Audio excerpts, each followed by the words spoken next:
As I think about the people, specifically the women that have marked my life the most, I think about some of the characteristics, some of the distinctions that made them stand out in my life, right? And they are these things that, for whatever reason, I've always felt like I've struggled with them. They are the things that have been the hardest for me to wrap my head around and to feel like I've made strides in. And one of those things I talk about a lot, actually, two of those things I talk about a lot. But the one that we're going to start with, I think trumps all of them, and we are going to talk about why. But the funny thing about them is that as I examine them as I work on these traits or these distinctions, I actually call them decisions now, and you're going to see why in a minute. But as I think about these decisions, they're also things that I've come to realize our desire to have them can actually hold us back if we don't understand really what they are and where they come from, right?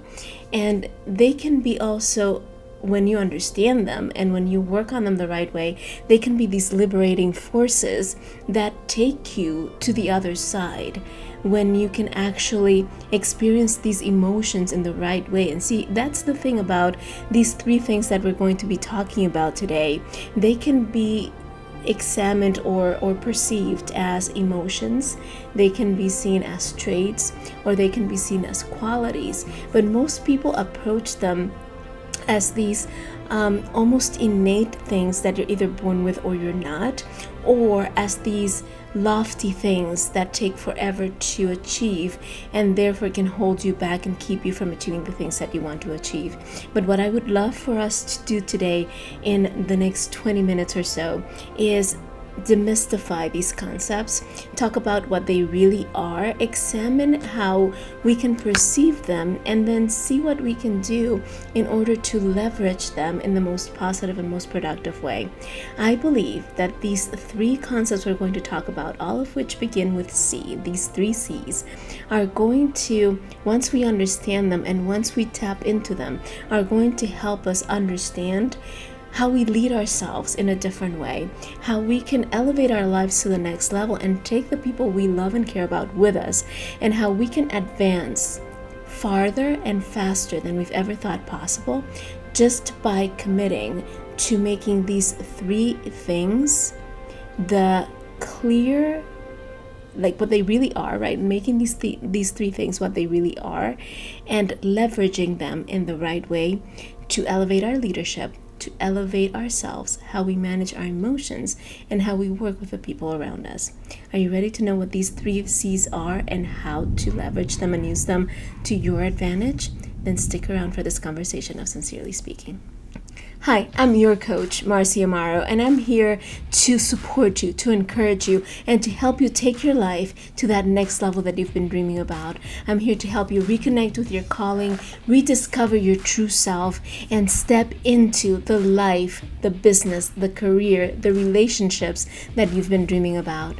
It is possible to lead the life that you've been dreaming about. It is possible to have success in every area, and it is possible to define your life on your terms. Are you ready to figure out all the ways in which you can do that? Then join me for Sincerely Speaking. Can't wait to connect with you. So before I dive into what the three C's are and the distinctions that we're going to say, I want to preface our conversation by saying this. When I tell you what the three C's are, and you're probably already going over some options in your head, right? And the chances are that you are going to get at least one or two right, if not all three. This is not a new conversation, right? Nothing that I'm going to say today, the words that I am going to present to you, and the fact that they're important, right, is not new. You know this. I'm not going to give you some earth-shattering revelation about the fact that these three things are important and that they can propel you to a new level. In fact, if you go back and listen to previous episodes of my podcast, you will realize that I talk about these things all the time. But I want us to take a moment to promise ourselves that instead of saying, oh, I know this already, we're going to stop and say, okay, what else can I learn from this? and how can I use this, right? You know, those questions I got from Marie Follier a long time ago, and they changed the way I approach teaching and learning. So it's important. What else can I learn from this, and how can I use this, right? How can this work for me? And when you ask yourself those questions as we progress, you're going to open your mind and your heart and your soul and your spirit to new possibilities that you might not have considered before, because it's being exposed to something continually and over and over and over dulls us and makes familiarity breeds contempt, right? You've heard that before. So when we hear something over and over and over, or when we hear a concept over and over and over, we can get to the space where we're like, oh, I already know everything there is to know about it. Okay, I'm done.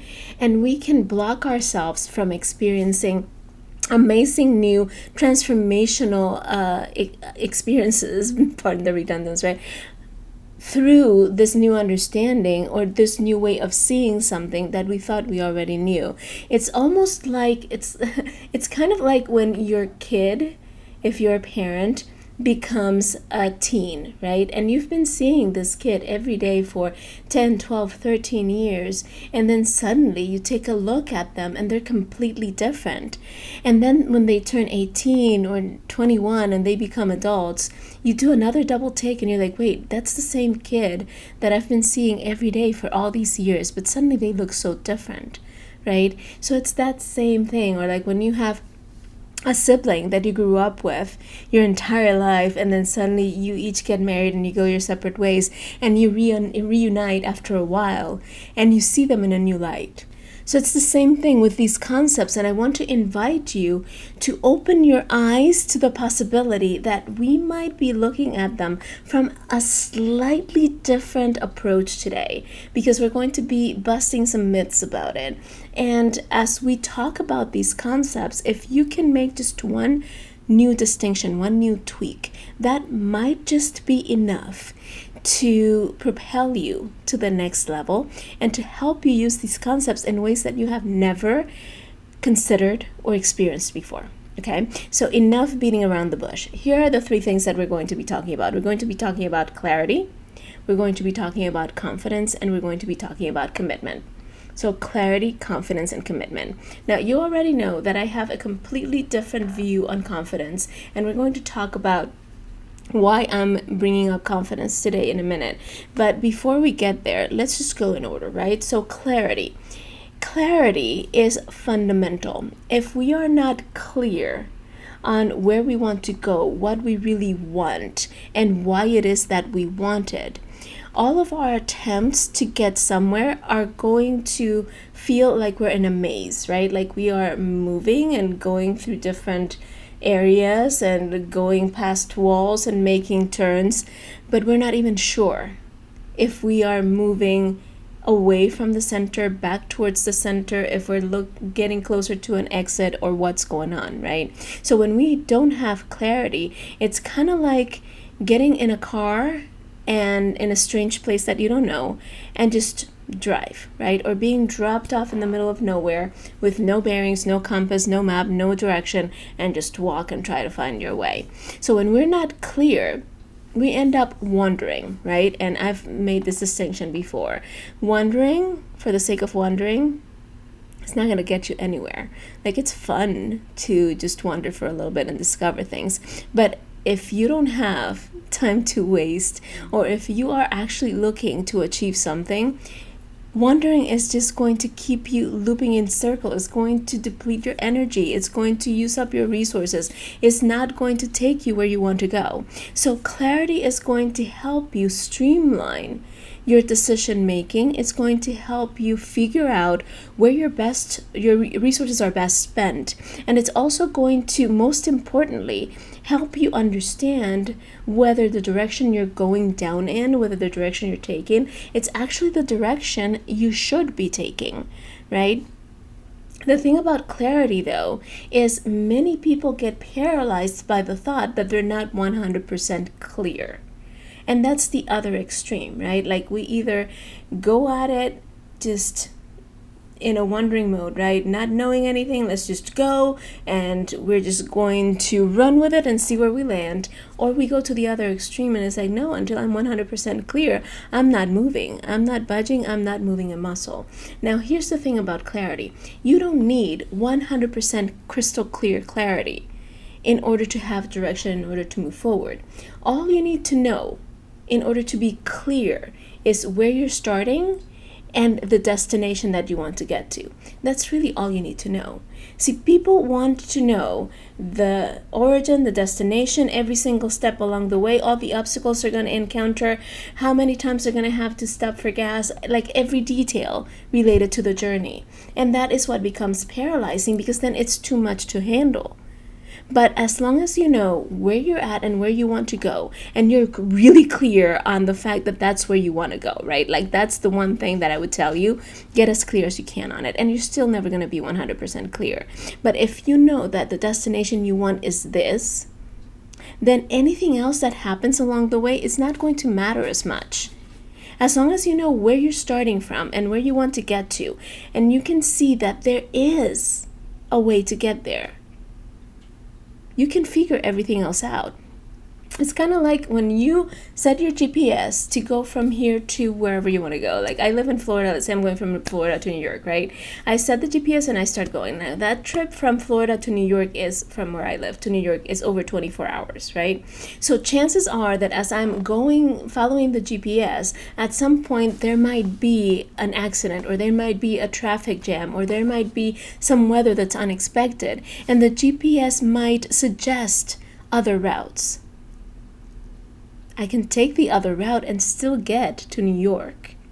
I don't have to be so in love with or so focused on the route itself that I miss the forest for the trees, so to speak, right? That I miss the idea of possibly even getting there faster if I allow myself to be a little bit flexible in the strategy, in the way, the approach, how I get there, right? Which is one of the things that I work with my clients a lot, because they're like, okay, I want to be here, I'm here, and I want to get here. Like, for example, I'm in a job and I want to build a business that can help me quit my job.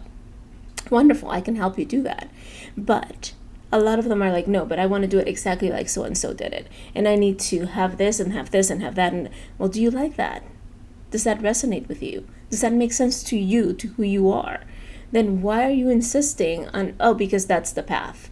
Not necessarily. That was the path to that other person. That doesn't necessarily mean it's the path for you, right? And when you are flexible in the strategy, right? Flexible in the route, but you are firm and clear on where you're at and where you want to go, then you can just start taking steps. And as you start taking those steps, the next ones will reveal themselves. And it's not that heavy, and it doesn't feel that loaded, right? Because, and this is honestly, this has been the biggest struggle for me in building my business and in my life in general. I always want to know. I want to know what's going to happen, how it's going to happen, how I'm going to handle it, what's going to be, and I want to be 100% clear on the path. But that's not the way life works, right? And I've had to learn that usually 99.9% of the time, once I know where I am and where I want to be, anything else that I label as lack of clarity is actually fear rearing its head so that I stop and not move forward, right? And we all know that when we give into fear, that is a very dangerous space to be in. So I feel the fear, I look it in the eye, I thank it, and I'm like, okay, I know where I need to go. As long as I can still see that I'm moving in the right direction, I'm taking the next step. And once I take that one, the fear dissipates and I can clearly see the next step, right? So the clarity piece is not about being able to see the entire stairwell, so to speak, or about being able to see the entire path opened between here and where we want to go. It's about seeing clearly the next step. And once we take that one, trusting that we will then see clearly the following step. So clarity is about knowing where I'm at, knowing where I want to go, and just making sure that I'm taking each step, knowing that once I take that one, the next one will become clear. So we want clarity in the step by step by step, not in the overall process. I hope that makes sense. So the first thing is to understand that we're never going to be 100% crystal clear on everything that we need to know or everything that we need to do in order to take the sleep or do whatever we need to do, right?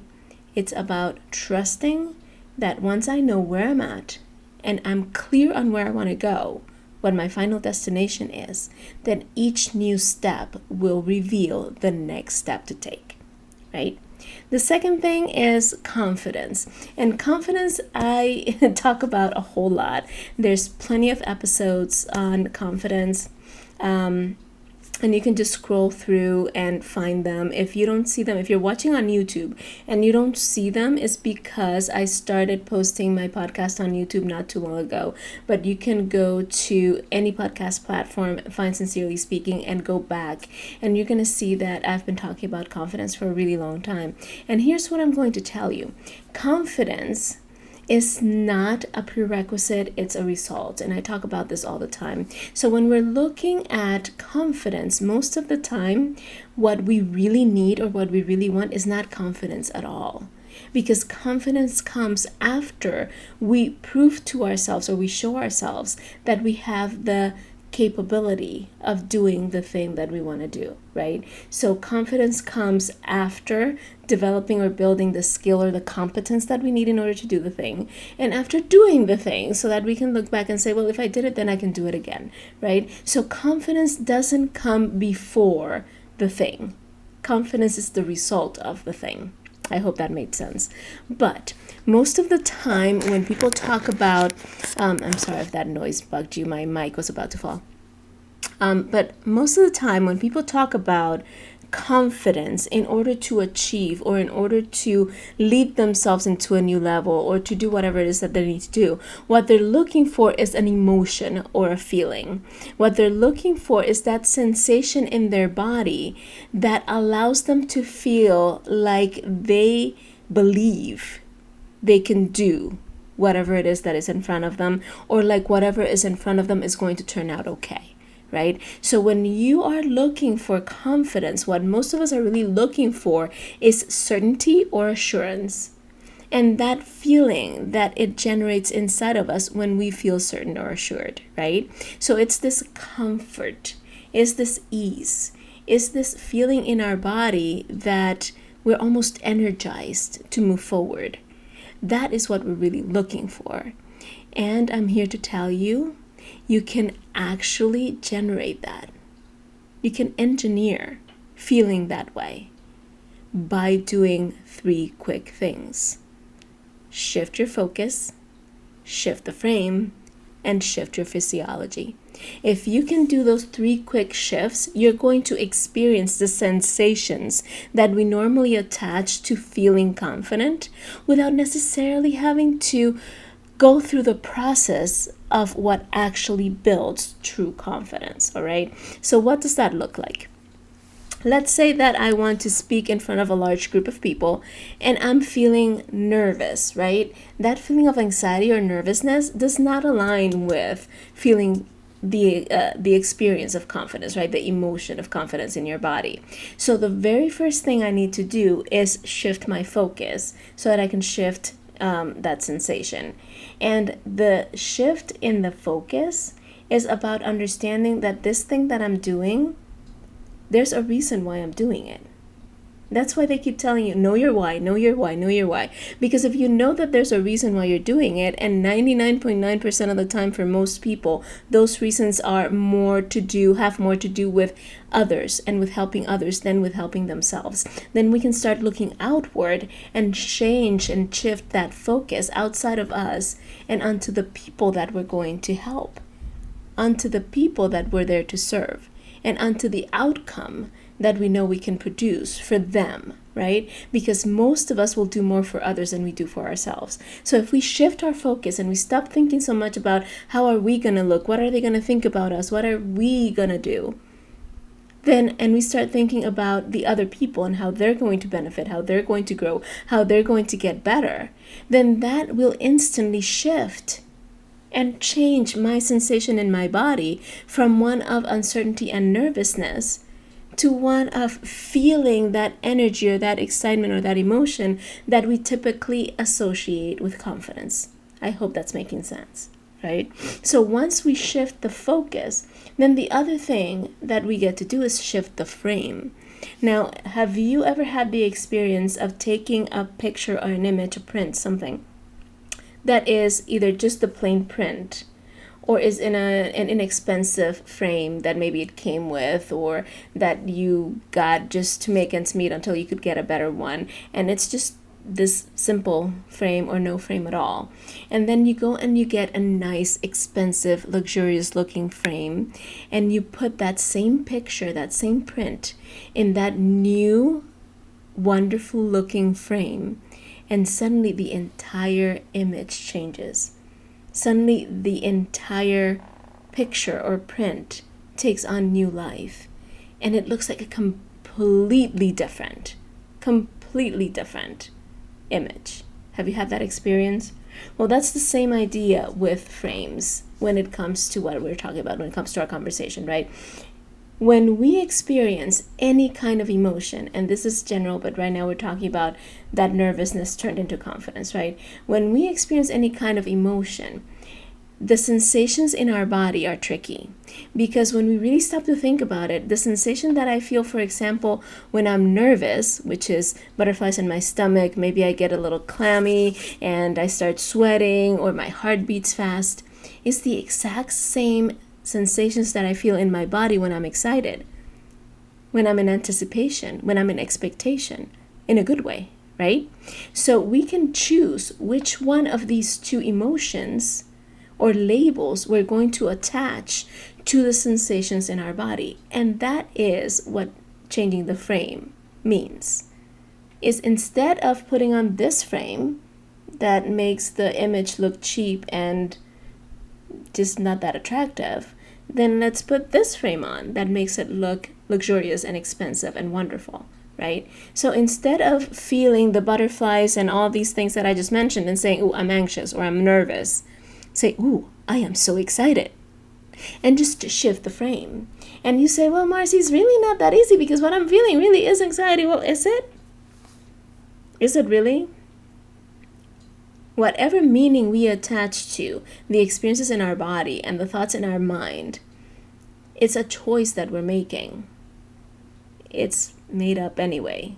So if it's made up anyway, why not make up one that helps you and that serves you, right? And then finally, if you shift your physiology, if you shift your physical state, that is going to trick your brain into thinking that you're actually feeling differently, and it's going to change the way that you approach the whole thing. So there you go. For confidence, just create those 3 shifts, and that is going to change so that you can experience the emotion that we tend to equate with confidence. And then you can work on building actual confidence as you go. And you can go back and look at and find some of my other podcast episodes, or we can talk about that later. And if you really, really, really feel like you still need help with that, just go to my website, marcyamaro.com. There's a button to schedule a free 30-minute call. Schedule a call, and we'll talk about it. I'll help you through it, all right? But then to the last thing. So we talked about clarity, we talked about confidence, and the last thing is commitment. See, all of these pieces come together, and they really become a force that makes you unstoppable when you have a true commitment. And I will explain really quickly why that is important and what that looks like. So most of us have intentions, and a lot of us are not even fully clear on what our intentions are, but most of us have intentions. So I have an intention of creating something, or I have an intention of getting there early, or I have an intention of, that is my plan.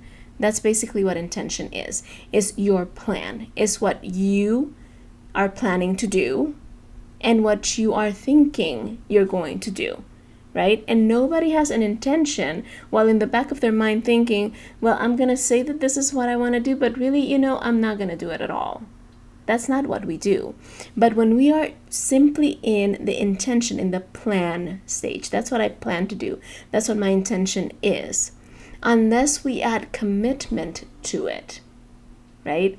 It's very easy to let go of a plan. When you let go of a commitment, that's a lot harder. First of all, commitment means literally cutting away everything else, right? When you're committing to something, everything else is not an option. Everything else is pushed aside, and everything else is just not something that we're willing to consider because we made a commitment to this particular path, to this particular thing that we got clear on the first step, right? We are dead set on getting there no matter what. So when there's a commitment, you are giving your word to yourself that you're going to do this. You want to add some fuel to it?